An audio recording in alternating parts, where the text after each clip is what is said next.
Matapos ang mga taong puno ng pagsubok, pananahimik, at paghilom ng sugat ng nakaraan.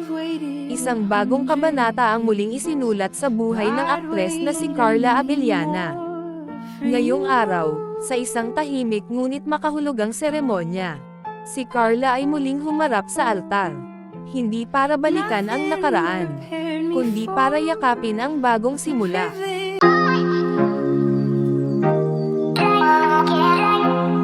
Ngayong Sabado, December 27, 2025, isang napakahalagang kabanata ang isinara at sinimulan muli sa buhay ng kapuso actress na si Carla Abellana, dahil opisyal na niyang ipinagpatuloy ang kanyang pag-ibig sa pamamagitan ng kasal, sa kanyang longtime partner na si Dr. Reginald Santos sa isang intimate na selebrasyon sa Tagaytay ngayong gabi. Sa diretsong pagtungo sa bagong yugto ng kanyang buhay, si Carla, nakilala sa kanyang husay sa pag-arte at tahimik ngunit malalim na puso, ay nagpakita ng inspirasyon, determinasyon, at tunay na saya habang tinatanggap ang pag-ibig at commitment na ito sa piling ng mga pinakamalalapit sa kanya. Bago ang mismong kasal, ibinahagi ni Carla ang mga kuha mula sa kanyang bridal shower na ginanap sa isang beauty clinic sa Parañaque, kung saan kasama niya ang kanyang ina at mga malalapit na kaibigan.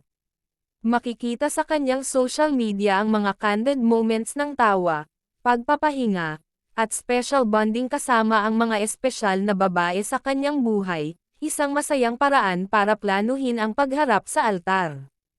Sa kanyang Instagram story 2 araw bago ang kasal, nagpost si Carla ng caption na, "Last Christmas as a Miss," na malinaw na hudyat na ang kanyang puso ay handa nang tumungo sa bagong buhay kasama ang kanyang minamahal.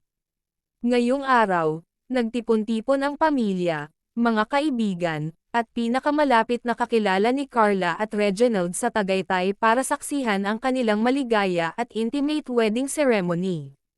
Bagaman maliit ang selebrasyon at pribatibo sa media, ramdam ang pagmamahalan at commitment sa mga sandaling iyon na nag-iisa at tunay para sa mag-asawa.